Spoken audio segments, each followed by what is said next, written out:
तो प्यारे बच्चे, गुड मॉर्निंग। उम्मीद करता हूँ आप सब अच्छे और स्वस्थ होंगे। तो इस वीडियो में, पिछले वीडियो में हम लोगों ने देखा था यूज ऑफ कैन, और इस वीडियो में हम लोग देखने जा रहे हैं यूज ऑफ कुड। ठीक है प्यारे बच्चे, तो पहली बात प्यारे बच्चे ध्यान दीजिएगा कि जो कुड होता है, ध्यान दीजिएगा, जो प्यारे बच्चे कुड होता है, क्या होता है? कुड। ठीक है, तो प्यारे बच्चे ये कैन का क्या होता है प्यारे बच्चे? तो ये कैन का पास्ट टेंस होता है। क्या होता है प्यारे बच्चे? तो कैन का पास्ट टेंस होता है। ठीक है, यानी कैन का पास्ट टेंस क्या होता है? कुड होता है। बात समझ में आ रही है? ठीक है, तो इसका पहला यूज क्या होता है? रूल नंबर फर्स्ट क्या होता है? ध्यान से समझिएगा। रूल नंबर फर्स्ट ये होता है कि अगर इसका प्रयोग आप नरेशन में करते हैं, किस में करते हैं? नरेशन में, तो डायरेक्ट से इनडायरेक्ट बनाते समय कैन का पास्ट टेंस कुड कर दिया जाता है। समझ में आ रही है प्यारे बच्चे बात? देखिए, कैन का पास्ट टेंस क्या कर दिया जाता है? तो कुड कर दिया जाता है, वो भी किस में? तो नरेशन में। किस में प्यारे बच्चे? तो नरेशन में। ठीक है, ध्यान दीजिएगा, यानी डायरेक्ट से इनडायरेक्ट आप बनाते हैं तो कैन का पास्ट टेंस क्या हो जाता है? कुड हो जाता है। जैसे ध्यान से समझिएगा, जैसे देखिए कह दिया जाए कि आई सेड हिम, मैंने उससे बोला। Sorry, I said to him, मैंने उससे बोला। Comma noted comma, you can go. ठीक है प्यारे बच्चे, देखिए, तो जब इसको इनडायरेक्ट स्पीच में चेंज करेंगे तो अभी आई का आई उतर जाएगा, सेड टू किस में बदल जाएगा प्यारे बच्चे?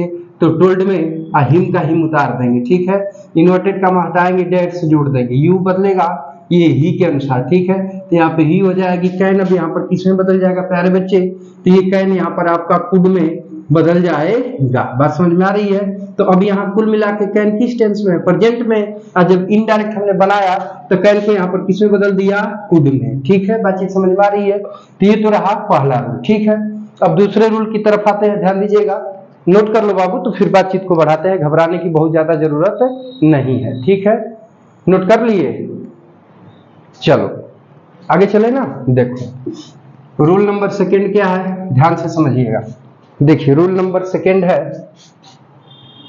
कि जो कुड होता है बाबू, जो कुड होता है, ठीक है, ध्यान दीजिएगा, तो कुड का प्रयोग सका था, सकता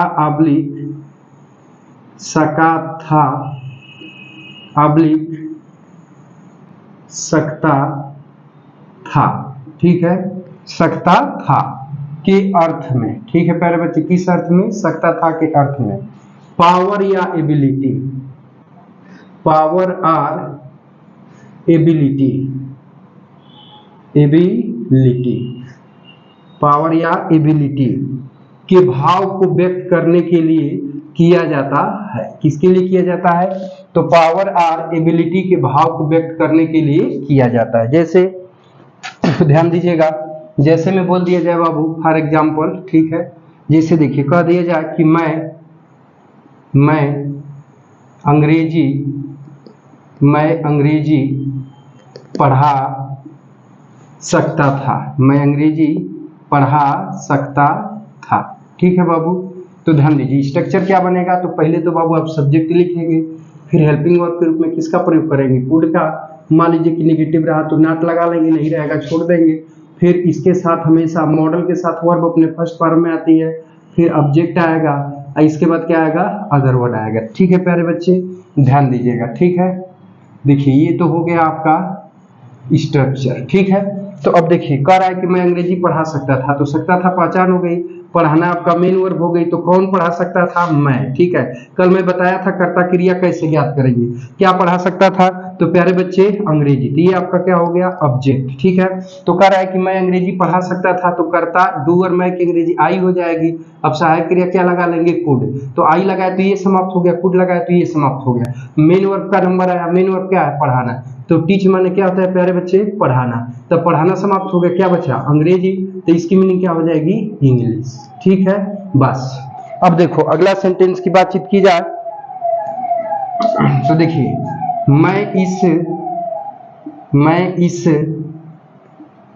ऊंचे पेड़ पर चढ़ सकता था। मैं इस ऊंचे पेड़ पर चढ़ सकता था। ठीक है।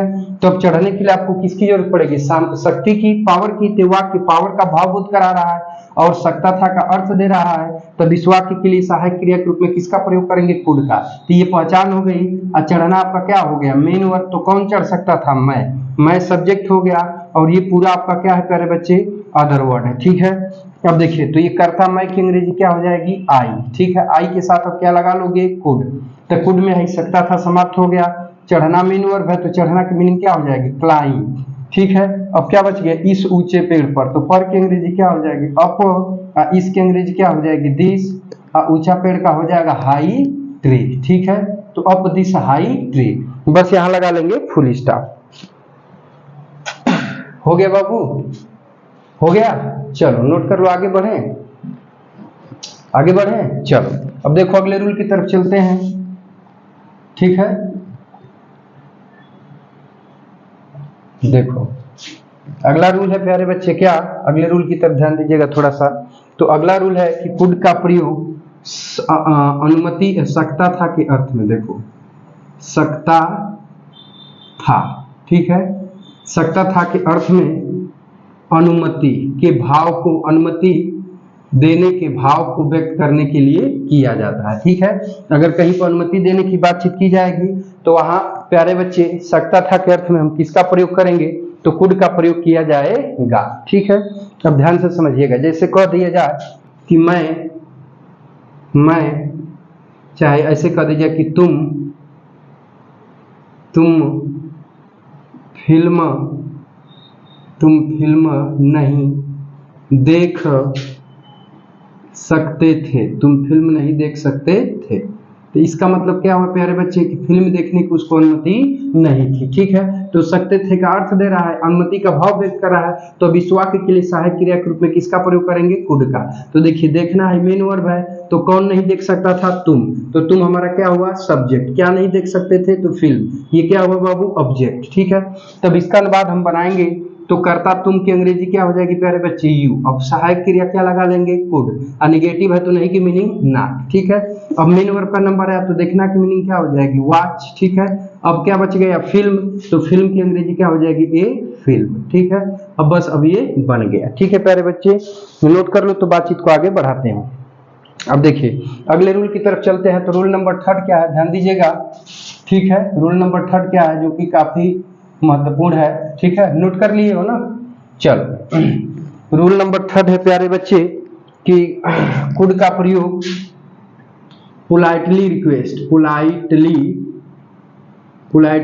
रिक्वेस्ट मतलब विनम्र निवेदन के भाव को व्यक्त करने के लिए, ठीक है।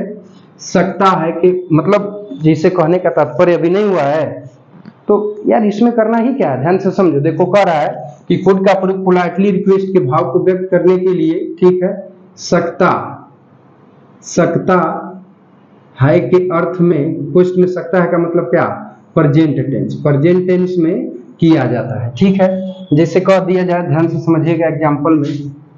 जैसे देखिए, जैसे कह दिया जाए कि क्या मैं आपका फोन, या ऐसे कह दीजिए क्या आप मुझे अपनी कलम उधार दे सकते हैं? ध्यान दीजिएगा, क्या आप मुझे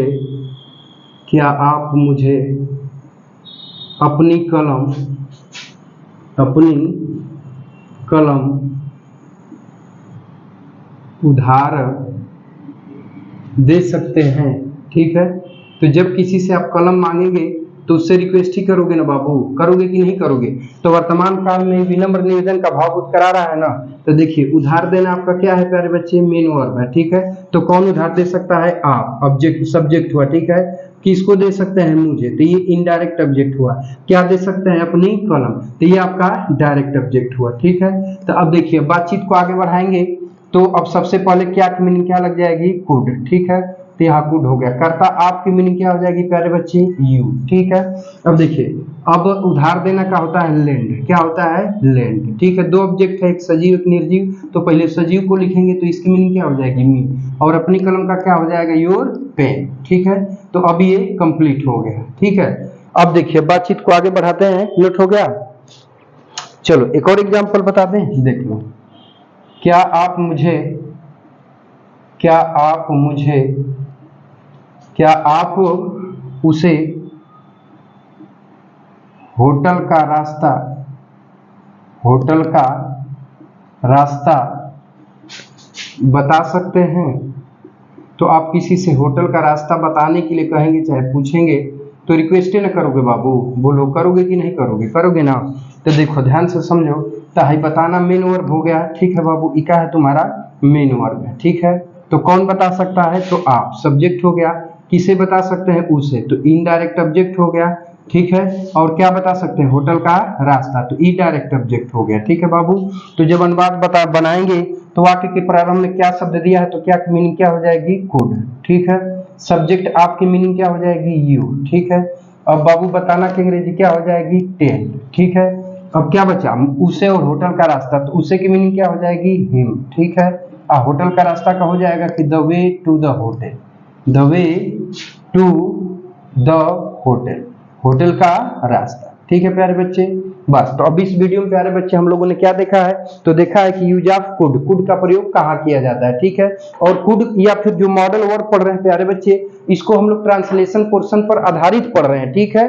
तो कहने का तात्पर्य कि इसको दो तरीके से पढ़ा जाता है, एक कंपटीटिव लेवल पे पढ़ा जाता है, एक सिंपल लेवल मतलब ट्रांसलेशन पोर्शन पे पढ़ा जाता है। तो यहाँ पे हम लोग जो पढ़ रहे हैं वो ट्रांसलेशन पोर्शन पर पढ़ रहे हैं, ठीक है प्यारे बच्चे। तो इस वीडियो में बस यही तक, और मिलते हैं नेक्स्ट वीडियो में प्यारे बच्चे। अगर ये जो है कि वीडियो इंफॉर्मेटिव लग रहा हो तो अपने दोस्तों मित्रों के यहाँ शेयर जरूर करिएगा और कमेंट बॉक्स में कमेंट करके बनाइएगा। और यदि आप हमारे चैनल पे नए हैं तो चैनल को सब्सक्राइब करें। मिलते हैं नेक्स्ट वीडियो में, टेक केयर, बाय बाय, जय हिंद बच्चों। और यह वीडियो देखने के लिए आपका बहुत बहुत धन्यवाद।